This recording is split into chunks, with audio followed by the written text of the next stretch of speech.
the song means so much to me. I think, yeah, there's something in it that's so like haunting, but like in such an emotional way. But I think the reason it really means so much to me is because this is one of my really, really close friends, Tiffany. And I always tell her and tell like our friends, like our friend group, I always go like, this is one of my favorite songs ever. And I think they don't believe me because they think I'm just saying it because she's my friend. Yeah. And I'm like, it's truly not. Like, I would like to have done it because you're my close friend, but it's not really. Like, I just drive in the car and play your song.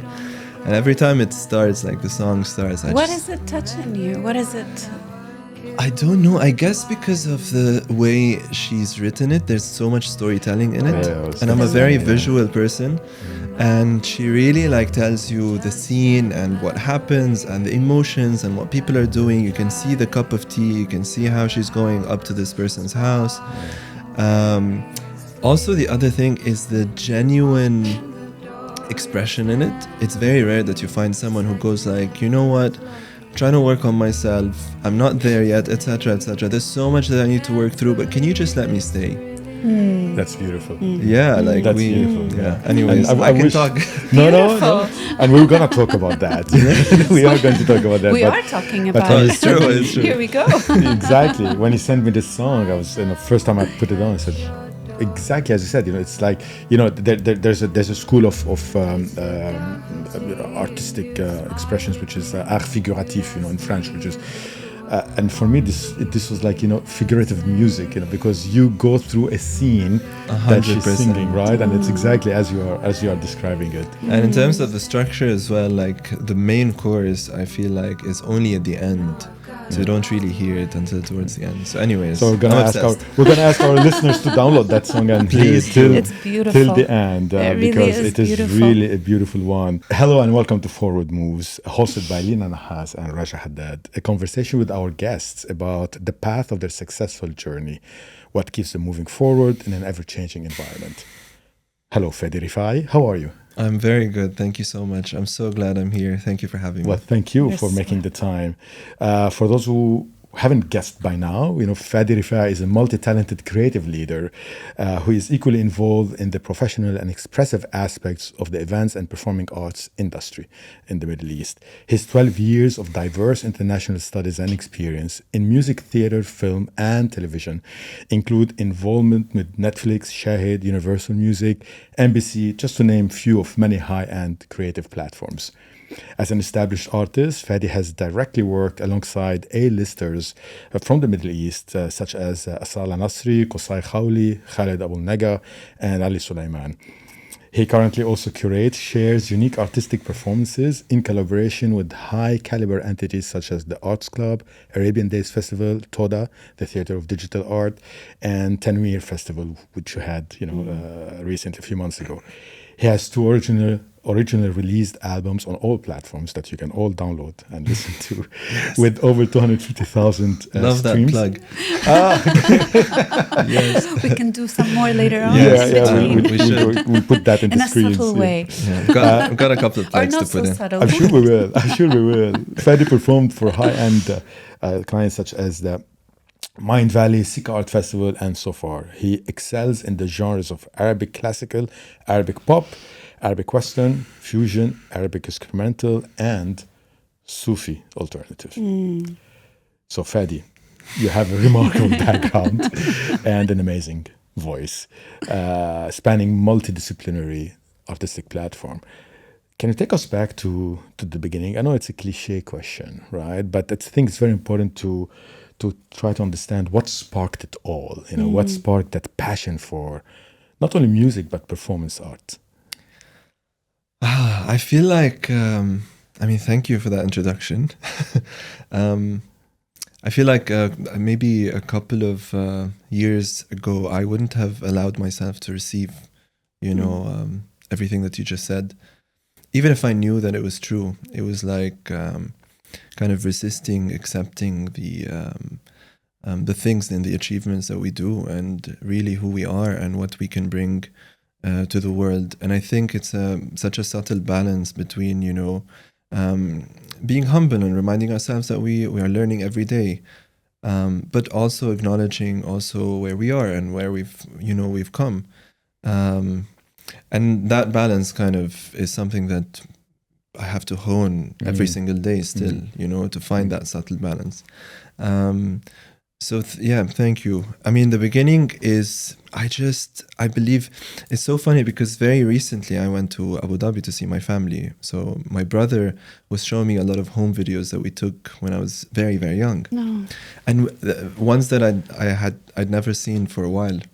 There's always someone in the family who holds the archives. Well, that's my brother. That's your brother. He always had a camera, had a cam in hand. Thank God for him. And I was looking at myself, I think in some of those videos I was like 9, 10 years old.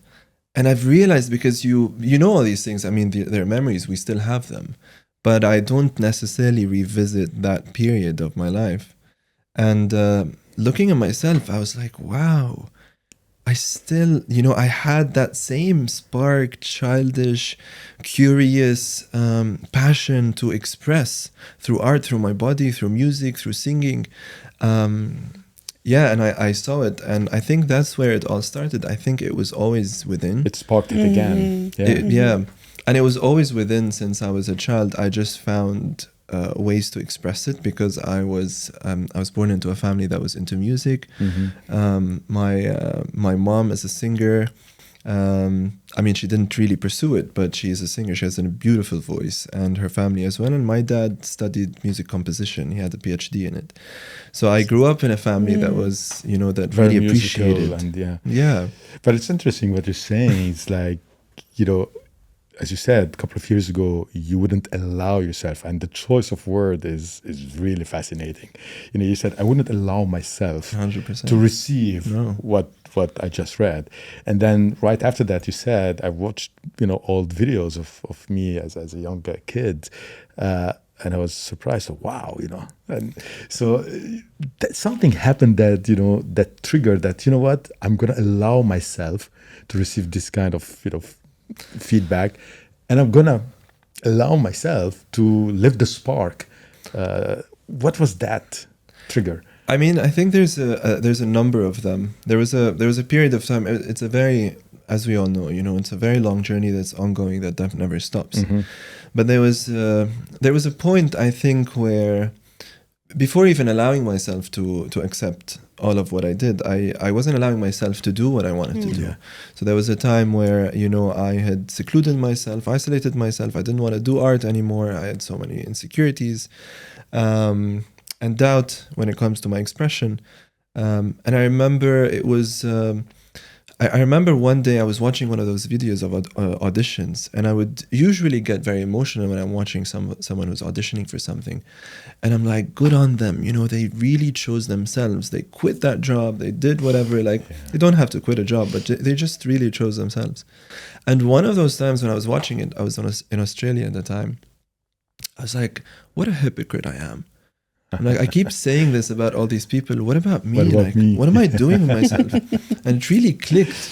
But that's when I kind of started doing it. But even afterwards, working on the things that you want to do, bringing this into the world, manifesting all of these things, putting that vision and really working towards it. When it starts manifesting and that life starts becoming a reality, I realized that, and this is very recent, it's not very, very old, I started realizing I have so much resistance to really letting it in.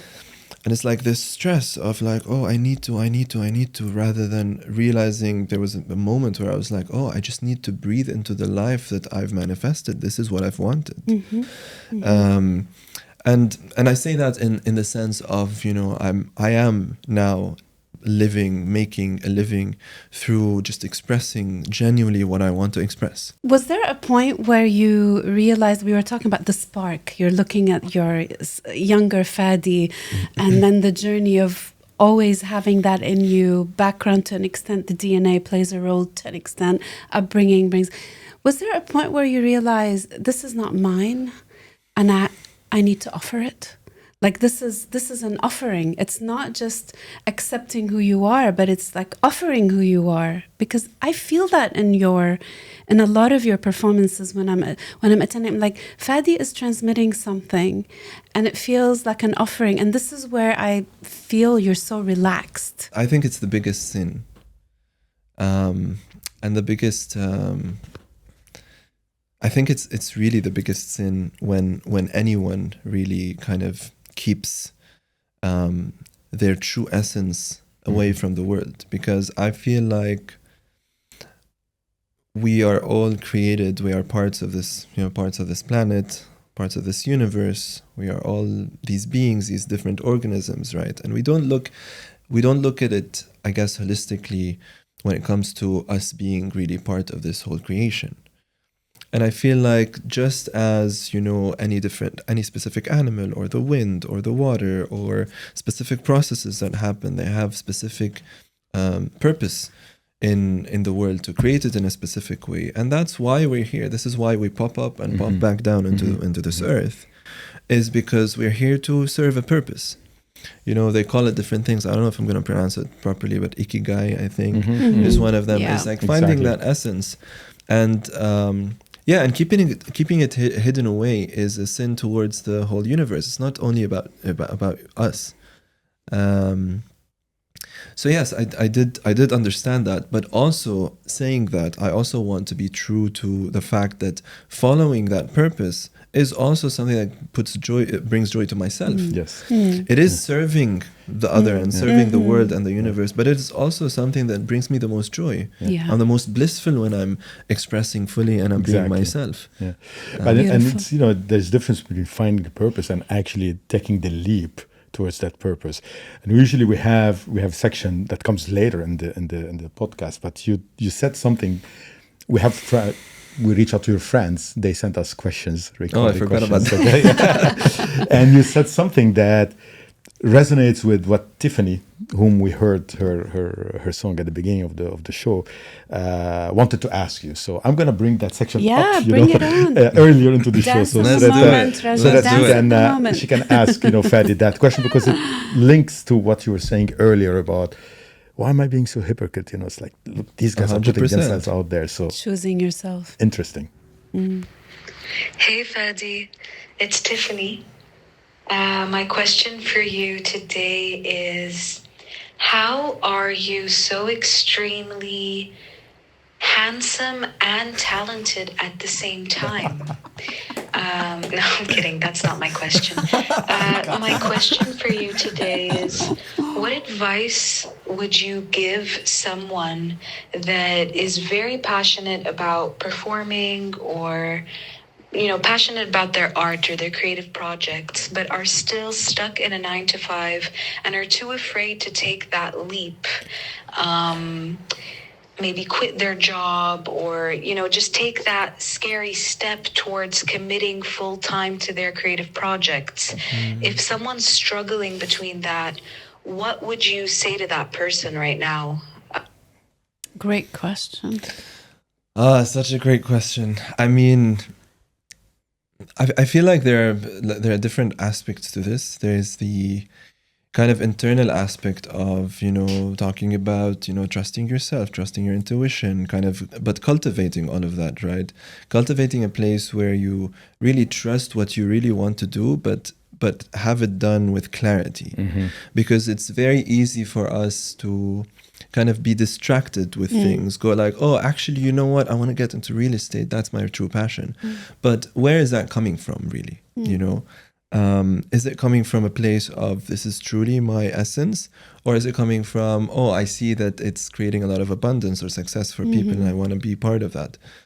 And I feel like that stage is very important, kind of really digging deep and going like, why do I want to perform? Why do I want to express? Where is it coming from? Because if it's not truly aligned with our truest essence, there's going to be so much friction along the way.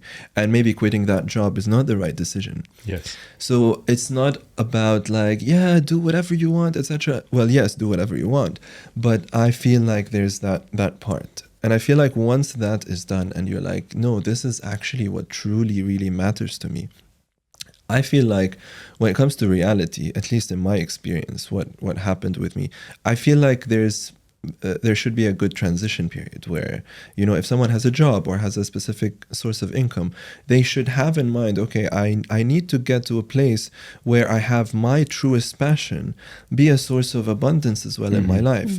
And I feel to do that, there's an important balance of that feminine and masculine energy of like, yes, I want to express and create all these things, but also let me root in reality and go like, okay, how can I utilize this true, genuine expression in a way that works in my favor to also fund this talent or this performance that I'm trying to do. So it gets to a place where you become comfortable, also like living comfortably.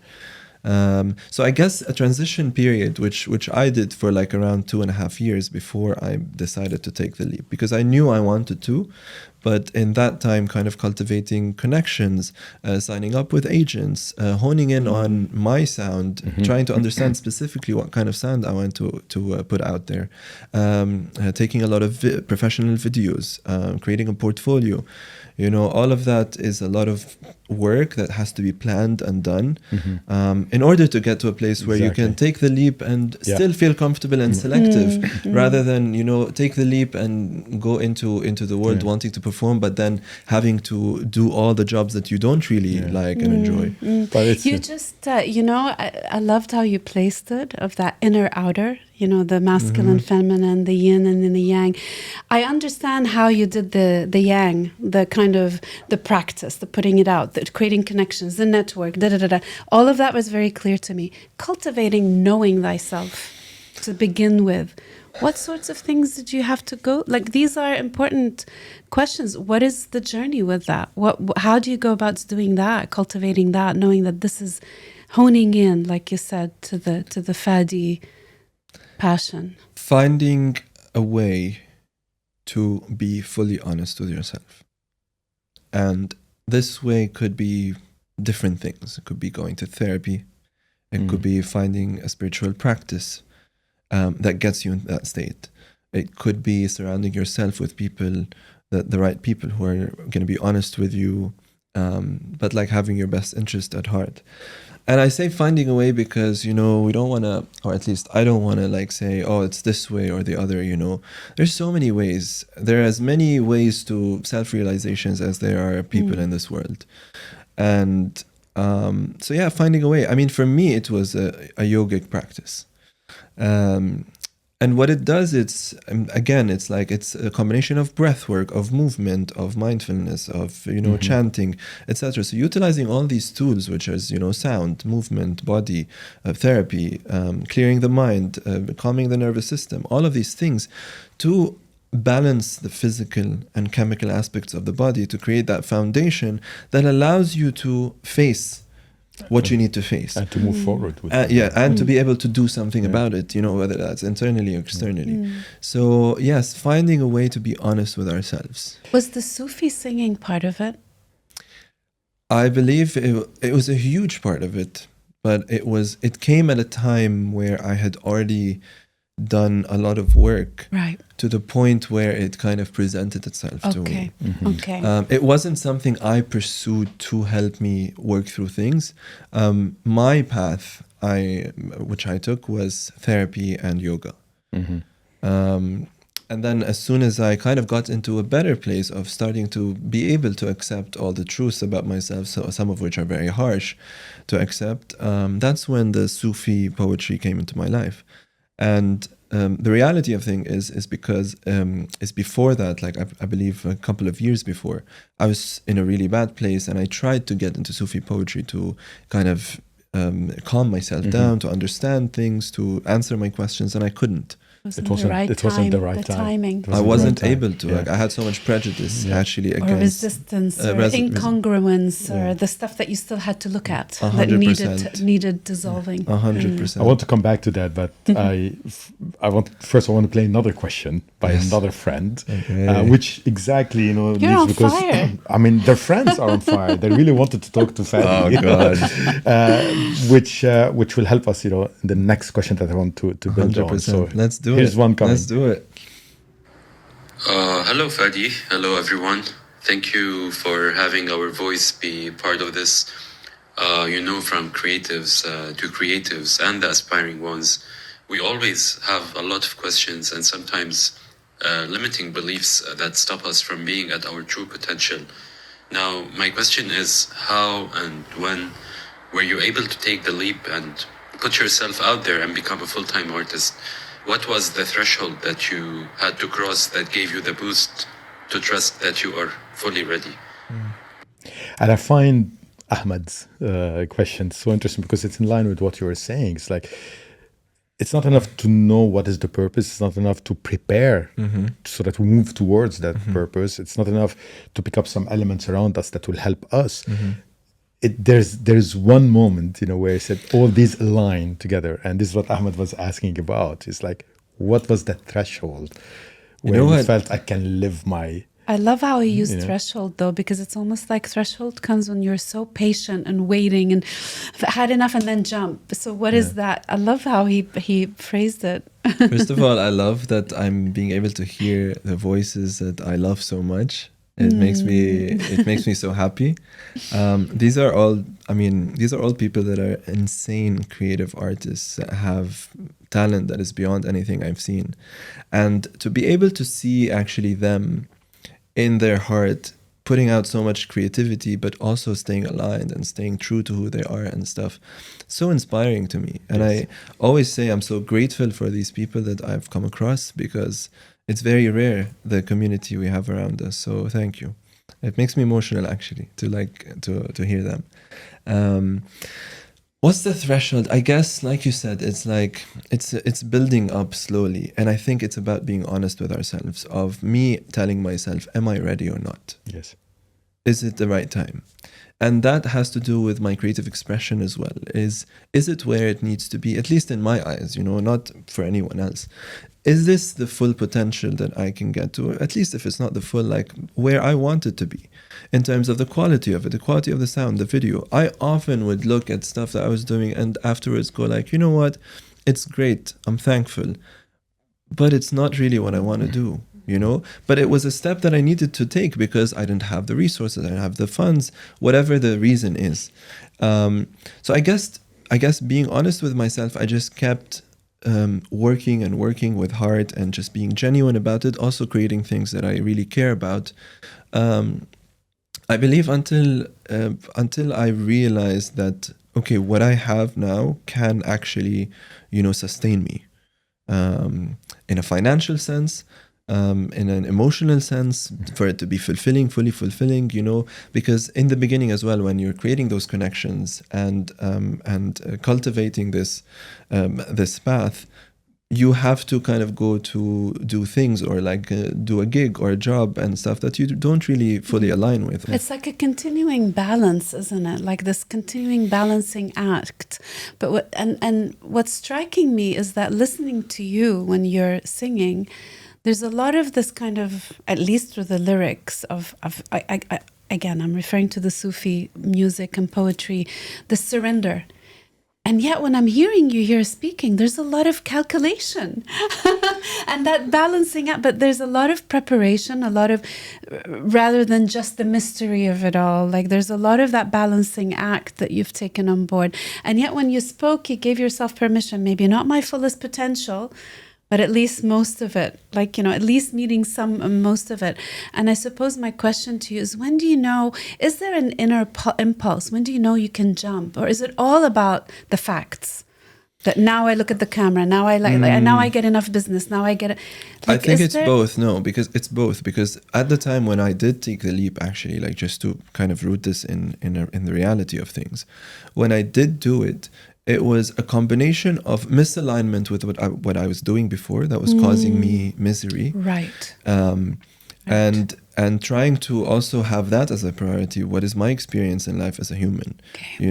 What am I doing with my energy and time?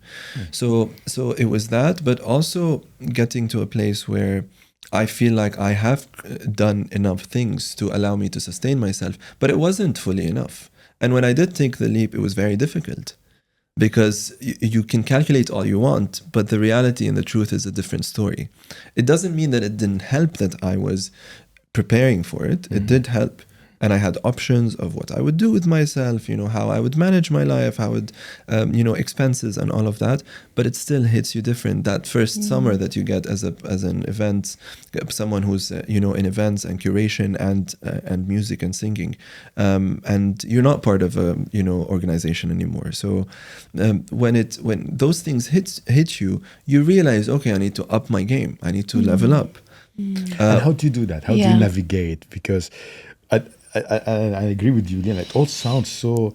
I mean, it took me decades to get to that level of maturity, because I recently retired from a very corporate amazing world. Congrats. And when I'm listening to you, it's like, oh my God, I mean, why didn't I have that wisdom, when I had Fadi's age? I'm sure you did, like in other aspects. But exactly, maybe it didn't manifest itself. But how do you navigate through that? Because and I want to link it to another question specifically about Sufi music. It's very, it's very spiritual. It's the furthest from what we misinterpret as commercial, an art form.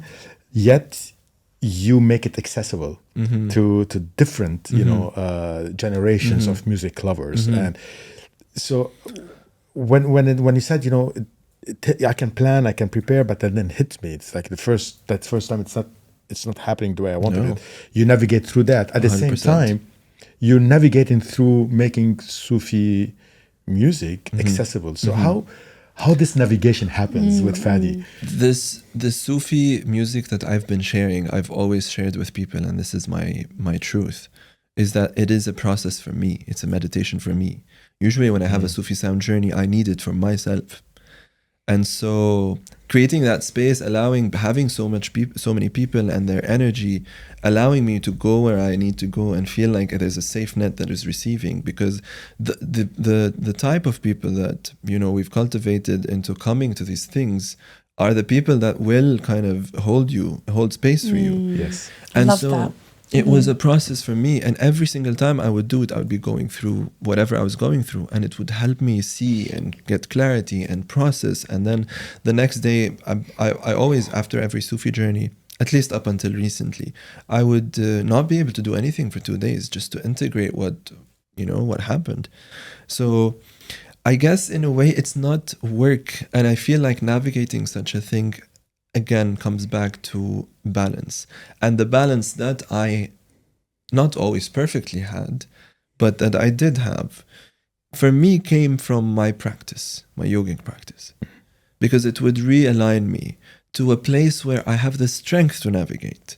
So again, it's so you had these moments where obviously you it's not like you question yourself, but you ask yourself 100%, what if? And you question everything, because when you're stuck in a place where you're like, well, I was being paid so well, whether that was when I was doing engineering or when I was doing art, but in the corporate world, etc.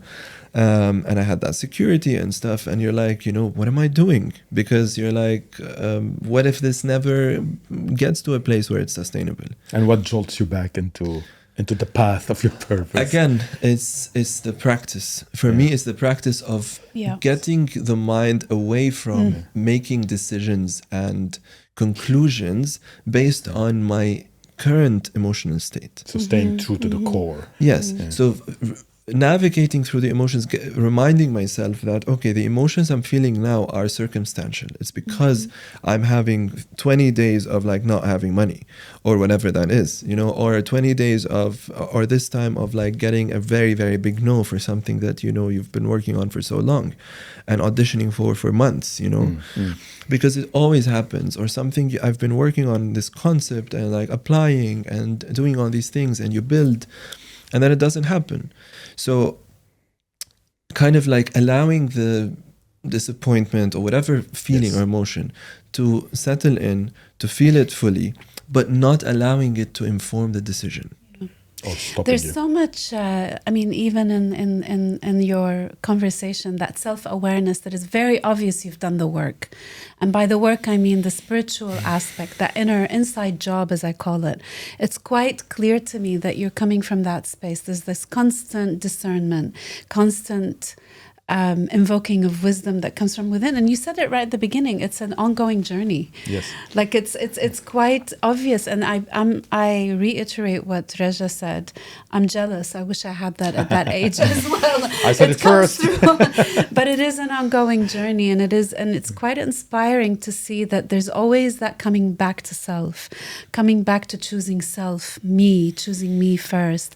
And then from that pure place, there's an offering to be had that is a lot more authentic, a lot more rewarding, a lot more supported, a lot more to lean into in faith, in good faith even, you know. And believe me, like I'm sure you're well aware, you know, it's a painful process. Yeah.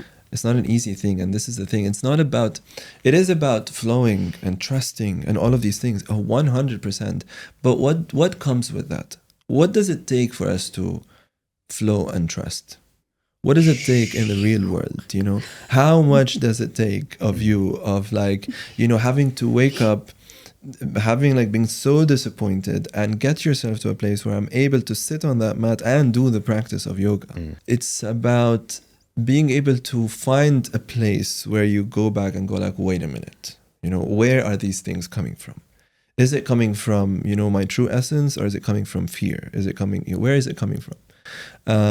So yeah, it is. I am proud that I was able, and I'm still able to, every single time find a way back to the self. But I am also grateful because I have so much around me that inspires me to do so. And I believe also that I have also created this life around me that inspires me to do so. You attracted that. It's true. Yeah. But there was, you know, I love how this is turning out to be, because we talk about challenges, obstacles, and how we overcome them by moving forward. And the way you are describing it, it's not necessarily challenges or obstacles. It's like you're acknowledging, you're accepting what different phases you went through. Was there a pivotal moment where you said, that's it, my music is being recognized now, or what I'm trying to deliver through my music is being accepted? Yes. There must be one moment when that happened. I think that was definitely the moment where I recognized my music fully. And when was that? It was the event Metamorphosis. I don't know if you remember it. Yeah. It was this event Very where we kind of combined kind of theater, music, but at the same time like real kind of honest sharing. And we had I did this with L316 Records. Raghd Kousa, who's my very close friend, who's an amazing artist as well. He's a painter, and he curates beautiful events. And I remember at the time we had a meeting for it. I was really not in a great place. It was around the time where I had just, you know, made the leap, and I'd been singing for a while. I felt like I'm doing everything right. Like, what's happening? And I sat with him for the event, and I was like, you know what? I'm really tired. And I told him, I remember, he was like, what do you mean? I'm like, I'm really tired of, you know, having to do what I think is right or should be right, or what, you know, pleases everyone, or trying to find, you know, what I want to do. I'm really tired. I just want to be me. Like, I just want to do me. I just want to be me, yeah. And do me, and like, and let it out there. And I feel like, you know, I've done everything. Like, I have so much to share, and I just want to share it. And I think that was it. And that's how we came up with the idea. And I was like, I realized that I have so many stories that I'm latching onto in my past, in my present, you know, and about the future. And that's why we created the 3 segments in it, where I shared stories of my past, personal and artistic, you know, with the family and, you know, struggles that I went through and all of that I hadn't processed fully. And I wanted to just say it out loud in front of people. And also in my story in the present of this, you know, I was in Melbourne, and I was, you know, not taking care of myself, and I went to rock bottom, but I was able to pick myself back up and all of that. I was like, okay, this success story that I have in mind, why do I always still lead with it in conversation with people? This is how I present myself. You know, what am I trying to get? What is this validation I'm seeking of this success story as well? I'm not saying it's a bad thing to share the stories that we've been through, but to have it be the predominant theme in our lives, you know, I just wanted to let go of that. Yeah. And I feel like I did. And while I was sharing, right after, I would share music from my present. And in the present, I was sharing the Sufi sound journeys that I was doing. and then in the future, I just, thought about what really is the future that I want. When I'm stripped away from everything. And that's how I wrote what I shared with people. I closed my eyes, and whatever came, I wrote, and I never changed it. And if I look back at it, I am living the life that I've shared, like the future that I've shared in that event. And that's the music that I shared then was the time where it was like, you know what, I'm just going to share my voice. I didn't even use lyrics. I was just screaming. I was just doing whatever. And it was very liberating. And I think afterwards I was like, you know what, if I don't follow any structure, if I don't, put specific criteria to myself and I just be, it works. It resonates with people because I saw the reaction, and that event was the most truthful I've ever been. It was so beautiful, I have to say.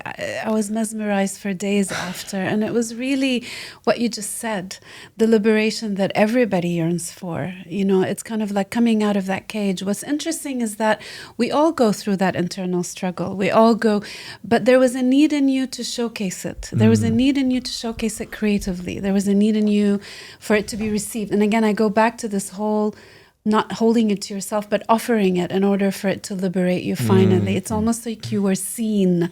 100%. You're finally seen, but not just by us. You saw you. 100%. 100%. And that's why I'm really, really happy that we actually recorded that last segment of music from the future, where I really just let everything out. And we got it on video and audio, and it's been mastered, and we're gonna release it very soon on vinyls. Excellent. So it's gonna be like a limited amount of vinyls, telling the story as well, and like understanding what it is. Also like on different platforms and stuff, so that people will be able to see that process, because every time I see it, I cry. Every time I see myself in that video, I cry. Yeah. It's nice how you label it not as a product created. It's a process. Yeah, it's very interesting. Isn't life a process? It is. Thank God for that. But I want to take it back to the product, the musical product. And since you spoke about the future, do you see a role for spiritual music and Sufis, but also other spiritual forms of music in the global music scene today and moving forward? And how can we attract and or engage audiences who may not be looking to find similar things that you were finding in the music practice?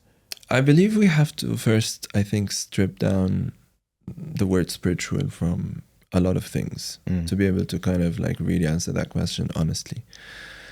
I feel like, a lot of people understand spirituality probably in different ways, granted, but we have this idea that spirituality needs to be a specific way, or look a specific way, or lead with specific words or specific pathways for someone to be spiritual. When in reality, it's your willingness. I mean, in my eyes, spirituality is our full willingness every single day and every single moment to become closer to who we truly are as people, as an essence, as a soul, and to understand the world from that perspective. And I feel like some people do it by loving someone so hard, or devoting themselves to their family, because they want to be their best selves all the time, and they want to do better, and they want to be better, etc. Sometimes it's, there's so many ways. Some people do it in movement. They're dancers. They've never done, a breathwork session or, a yoga session, etc. But they are very spiritual because they're going through processes. When someone is moving, they're realizing who they are, what they want. They're expressing themselves. So I guess the way I see it is that, and I'm only saying this, by the way, because I also got into, I believe, and I would love to share it. I feel like it's important to share that I got to a place where, I got stuck in that a little bit of like, after I started doing Sufi sound journeys, I got to a place where I'm like, oh, but like I'm doing spiritual music. Can I like do jazz? Or can I, can I sing this poem, with someone creating electronic music? Yeah. which is a Sufi You felt poem. that it wasn't moving enough, right? At least not in the way you wanted to. No, but I was just asking myself, and I was asking myself these questions because I was latching on an identity Yeah. Yes. that I was allowing for myself to latch onto, and that I was seeing that was being mirrored as well by people who were wanting me to latch on a specific identity, and I realized soon enough that, you know, I'm doing this spiritual practice to liberate myself. And if it's not liberating me, but rather, you know, putting more shackles on me, on what I can and cannot do, what I'm allowed to and not allowed to do, how I need to look or how I need to act, You're back to square one. it's the opposite. And a lot of course. spiritual Yeah. practice is very Yeah. imprisoning Yeah. to a Yes. lot of people. Well, it is an identity in itself. I mean, everything can become an identity once you get attached to it, right? 100%, Everything yeah. becomes a box when it becomes something the only thing that you identify with as being a definition. What was it? There's a saying that says definition is the death of all of creativity. 100%. And God is not, I mean, if we were to I look at spirituality as God, and God is presence and love, and it's in constant creation, it's in constant movement, it's constant motion. Otherwise, oh my God, like we're stuck, it's- you know? It is the question of identity. It's like, you know, once we acquire or we live our identity, as you're saying, does it have to be a box or is it in constant evolution? You know, I believe that our identity keeps on evolving, you know, by interacting, by engaging with other people, with other identities, with other backgrounds, with other lived experiences. Whoever tells you that that's my identity and that's it, I'm It's stuck. staying with It's it, getting stuck. You know, I'm not moving. Yeah. It's plurality again. Remember that word? Yes, Plurality. multiplicity. That, and so to go back to your question with like spirituality in music, I guess anything that has to do with, you know, one's self journey, one's self realization, processing those emotions about, you know, self love, etc., could be spiritual music. It doesn't have to, you know, be a Sufi poem. But Yes. even Sufi poems, which are amazing spiritual paths, by the way, that really teach us not to latch on identities as well and to lose that identity. But 100% as well, it's a poem and it's being put in a musical context. Yeah. So why does that musical context have to be one traditional way? Yeah. Why can it not be Yeah. interpreted differently? Why can it not resemble a beautiful, effervescent, colorful spiritual journey of a human being? Absolutely. Exactly. Why does it have to be one way, which is against what spirituality is about? What is the most fun? Speaking of that, I want the effervescent. I want to hear what is the most fun thing you've done in terms of your art In life? No, well, if you want, yes, but I'm talking also about your artistic and performance and expression outwards to the world, what you've given. What was like the most fun? Because I know you've done a lot now recently as well in performance and acting. Yeah. I would say, if like the word fun, I would say two things. Musical theater is a lot of fun. And what we did recently with Arabic ecstatic music, Arabic ecstatic dance, I think they were the most fun because I was able, in both of those, I'm able to express in very different ways, in different mediums. I mean, like the acting, the musicality of it, the body movement. And so your whole body is an instrument of expression. So, and it's a lot of fun, musical theater specifically, because you get to live characters that are very, you know, sometimes far removed from who you are. And it kind of gives you that permission to really dive into that character fully. At the same time, the atmosphere in musical theater is amazing because a lot of the people there, they're very energetic, they're very passionate, there's a lot of dance and music. And the way musical theater is written, most of it, is very... I want to say innocent, but like very kind of straightforward, most of the musicals at least. And so it kind of gets you back in touch with a simpler version of dealing with emotions. You know, mostly what you see is what you get in musical theater. You know, It's minus, out there, yeah, it's out there. Like, this is who I am. You know, if I'm, you know, this douchebag from the 80s, you know, in Greece, which I was, like, doing Sunny.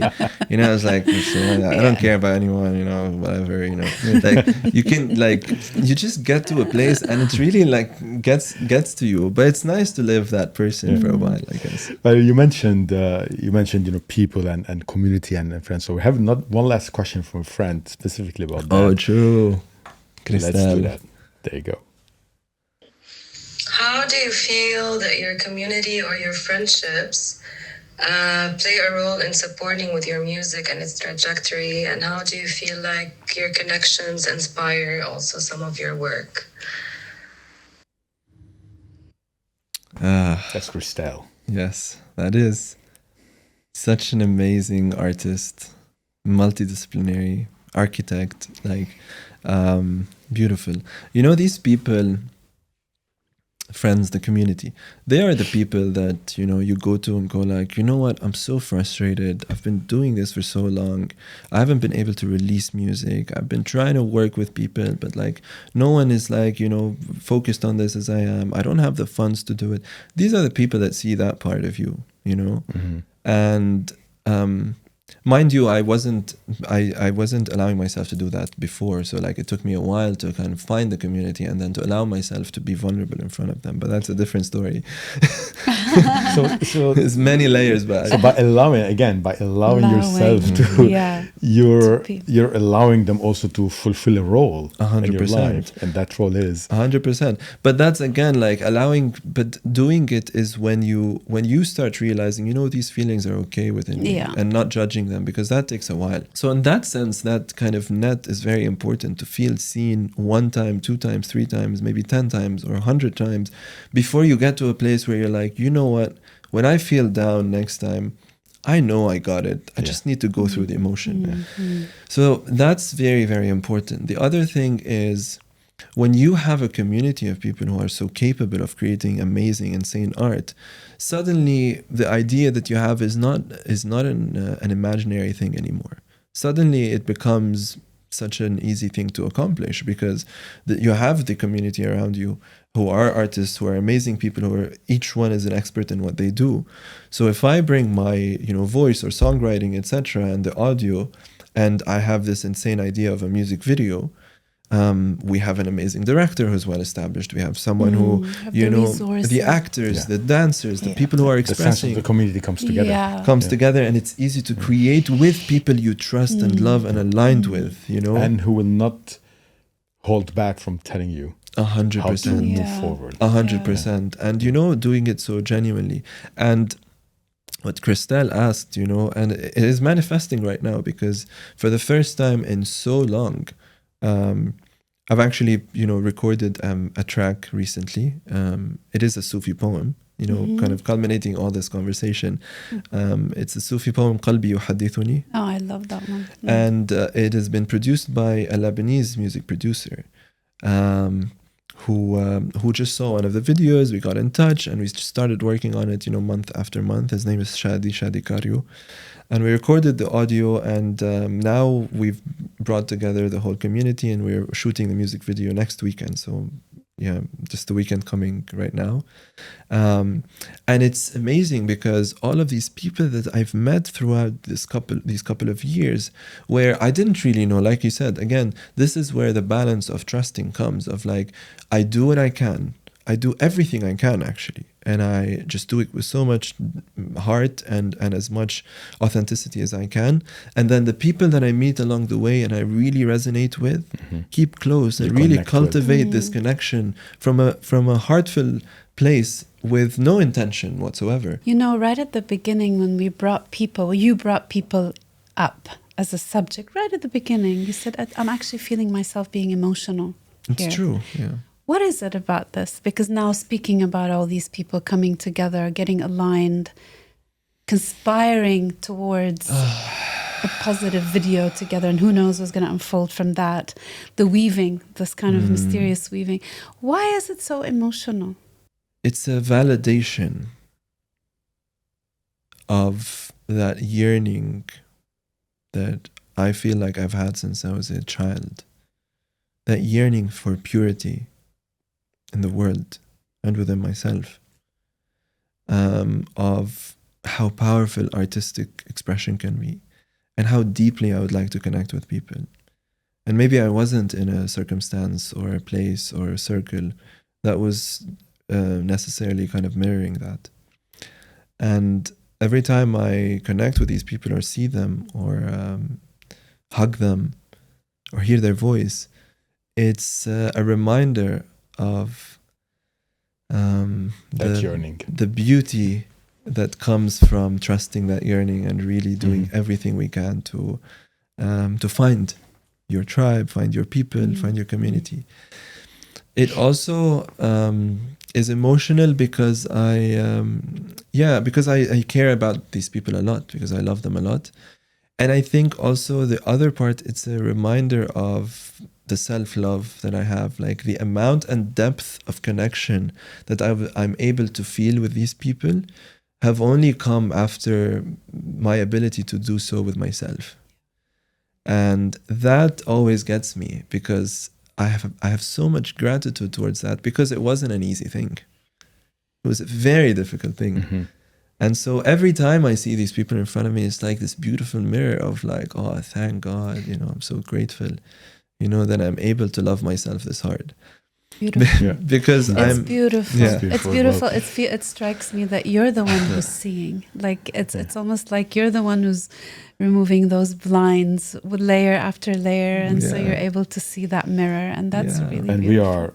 we are grateful that you are grateful to that community, because have you not been grateful, we wouldn't have had the opportunity and the chance of enjoying you. I mean, this is part of the community, right? Like, yes, of course. Like, we're only here today because we are resonating and marrying each other in many ways. Absolutely. There's no other way around. Every encounter. So it is part of the community again. So I'm thankful to you. Well, thank you for your time, Fadi, for sharing. I don't want to say your thoughts, but your feelings and your love and your passion for all and beautiful your things. Story. And the story.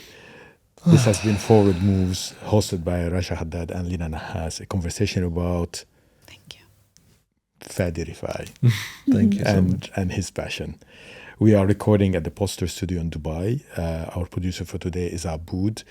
If you liked our episode, download it, share it, rate it with the 5 stars. Until then, keep moving forward.